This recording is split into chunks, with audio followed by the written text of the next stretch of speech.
Finishing a neckline is not difficult. It is labor intensive, but this particular way of finishing a neckline makes the neckline extremely flat because the lining goes right up to the edge. The lining is hand installed with a felling stitch and a pick stitch. Now the advantage of this is you have an edge that is thin and flexible. This video is how to achieve this. So, we've got a lot to do. Let's get busy. Here I have the body and the lining cut out, and as you can see, I've marked the stitching lines on the silk organza on the wool and basted the two layers together. You want to know the stitching line because we want to stay these stitching lines before we actually sew. You can see here I have the lining cut as well, and I also marked the stitching lines on the lining. Now notice I used a white chalk. This is just a little tip. Don't use any colored chalk on pastels. Use white. That way you don't have to worry about the color bleeding through over the life of the garment. So we have these pieces cut out, and I have also cut bias strips of silk organza because before we actually finish this neckline, we want to stay the curves with silk organza. From here, we'll go over to the pressing table. These strips are 1.5 inches wide because what we want to do before we stay stitch these down to the back of the fabric is we want to stretch them. Stretching actually will take the stretch out. We'll also stretch it into a curve so we can stay the entire neckline with one continuous piece of organza. So what that will look like, we start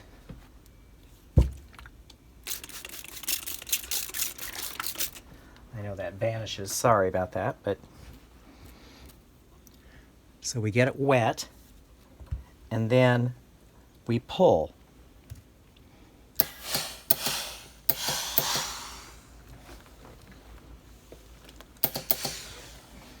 And the reason we cut these so wide is that when we pull it, these strips end up being about 3/4 of an inch wide after they're finished.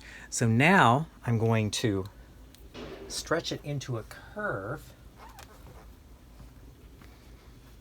Oops, sorry. So we want to actually match that curve as best we can. So again, let me get out the spritzer bottle.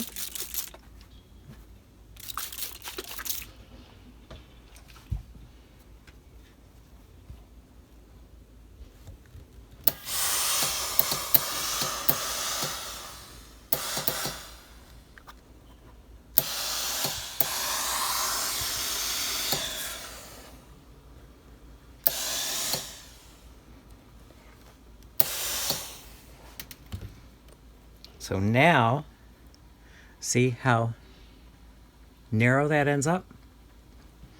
So it has all of the stretch taken out. And from here, I can then pin it to the back of the work. So when I stay stitch, I will stay stitch about 1/8 of an inch inside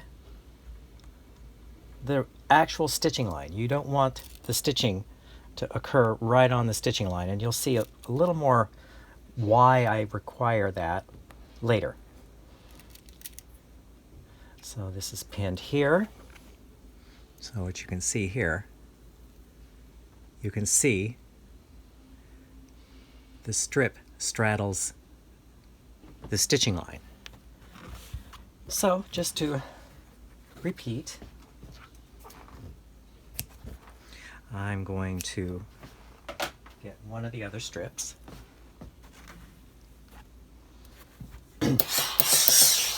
And you could, if you wanted to, just go straight to stretching into the curve.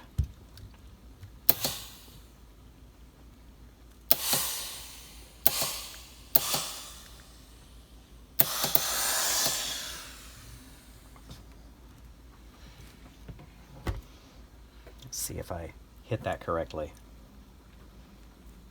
It's a little bit sharp, but I can flatten that out.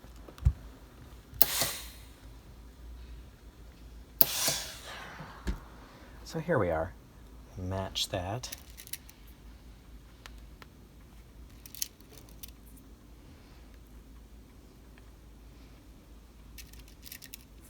The idea of using silk organza rather than another fabric is because it's strong, it's flat. It reduces bulk.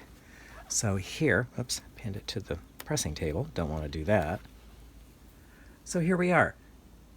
I will pin the other side and then we will go to the sewing machine. Now we want to stay stitch 1/8 of an inch in from the marked stitching line. So I will be using a blue thread just so you can see, because we don't want that to show on the edge in the finished piece.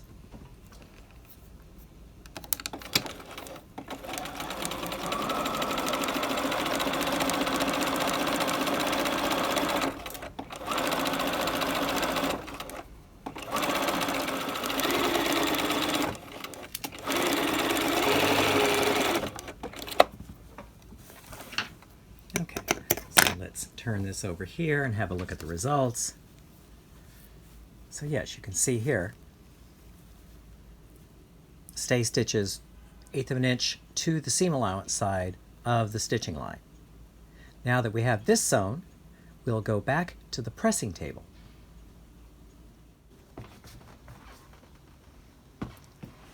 Now this is where we want to press this before we clip the seam allowance. And so when you're pressing, what you want to do, let me just zoom in a little bit here. You want to press this down so that the stay stitching is about 1/8 of an inch, 1/8 of an inch from the fold. But notice I'm not clipping, I'm just pressing little sections and walking this around.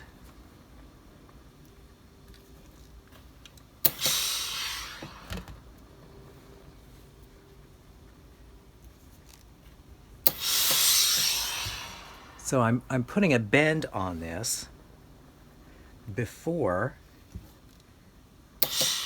I clip.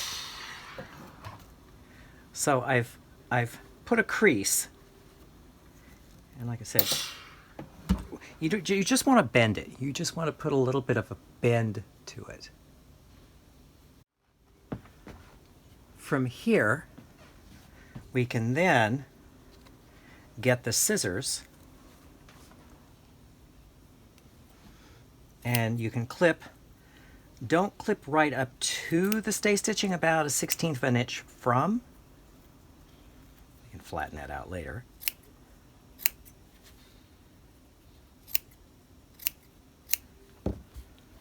So now that we have this pressed, well, we have it clipped, we have the initial pressing. First I'm going to flatten that out a little bit.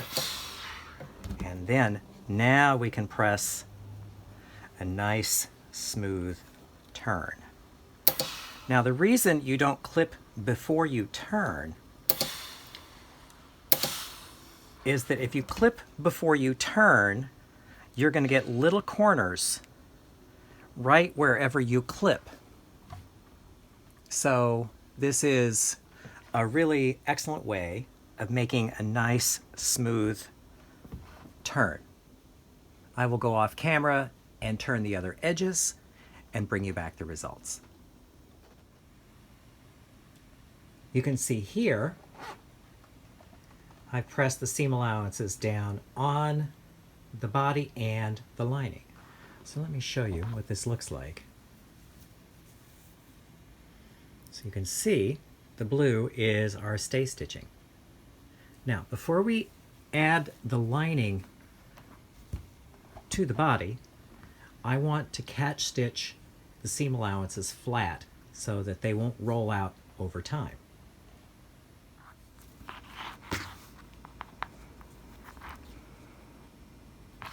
So what you're going to do here is to sew a loose catch stitch.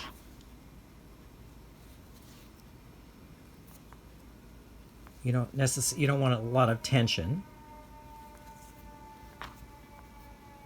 I live near a firehouse. You'll have to ignore the siren.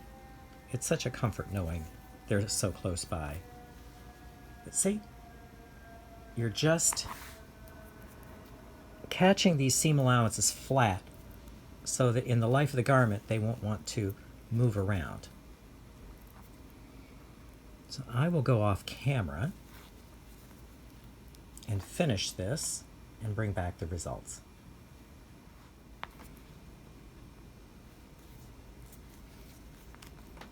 Almost finished.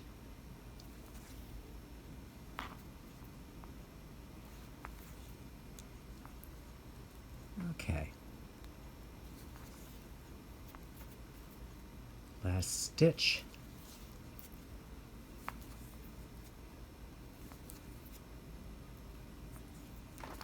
There we are.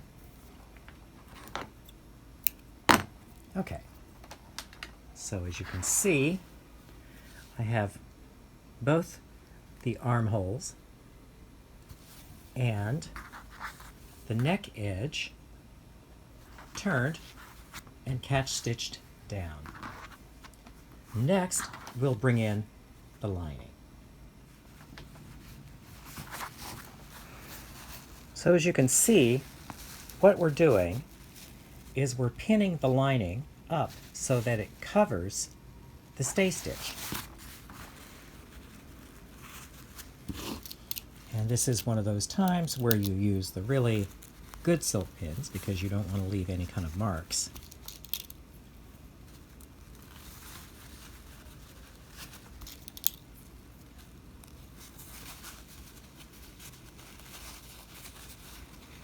There we go.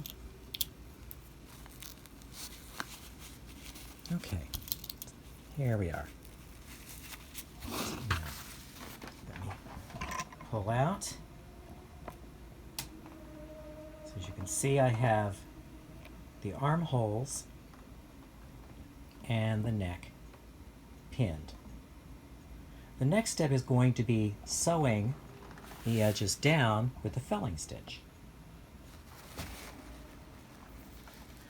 From here, we're sewing with a felling stitch. And this stitch,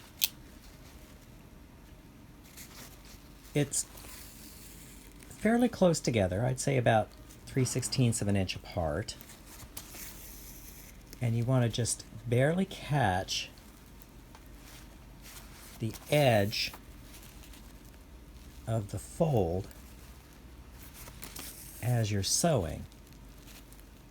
Now you notice I'm sewing with a double thread. You could sew with a single thread if you wish.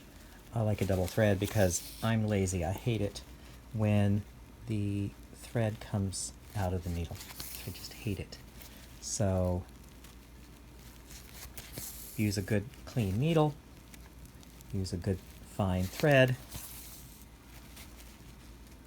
It should turn out quite nicely. Now, the question I have asked, why would you finish like this rather than putting a facing on? This is thinner, it's much more flexible, and supple. It's also easier to control, especially if you're working on a sleeveless. Look that you have a very narrow opening for a shoulder seam. There are other methods of machine finishing, but this really gives you far more control. So I'm going to finish up here. Another stitch or two, and then I'm going to secure this. And I'll show you the result. Then I will finish the other two off camera. Okay, let me show you the stitch here. So here's the felling stitch. Notice you don't see your stay stitching anymore. You've covered that up with the folded edge, and there will be one other stitch we're going to sew onto this, but I will go off camera, finish the other two edges, and bring you back the results. Okay, we'll call it finished. And there we go. So I'm going to show you. That's what it looks like. And I will pull the camera out so you can see what we created so far. So now we have the edges finished. You could stop here. This would be considered a correct finish, but I'm going to show you one more flourish that will really, really make these edges sing. This is the finishing touch. It's called a pick stitch. As you can see, I've worked ahead, but this is a little tiny back stitch. And you go forward. You don't want the needle to penetrate all the way through. You just want to catch the seam allowances here. So now, what I like to do is put my thumb over the stitch. Actually, come it down like so. Because what I found is that when you're pulling this closed, it helps to control it and keep it from knotting. And these stitches are about 1/4 of an inch apart. I'm using a gray on this fabric, which is sort of a grayed out green. And what I do love about this is it keeps the lining from riding up over the edge of the garment. And I'm going to zoom in a little bit here so you can see it a little better.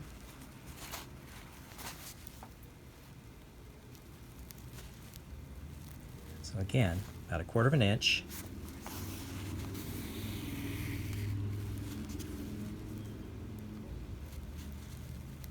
This is quite a nice finish. So what I will do is I will continue on and bring back the result. So I'm coming up on the end .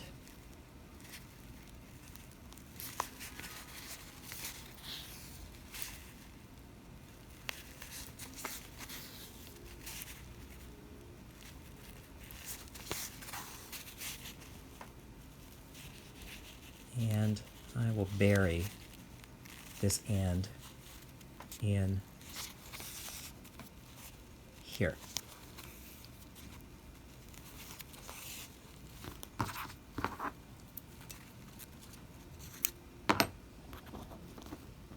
Okay. So there we have it. Yes. Now, we would take out the basting, and you could give it a steam, but you don't really have to press it. So what you have here, as you can see, is a very flat edge. The lining will not ride up over the top. It's very flexible and easily controllable when you're constructing necklines.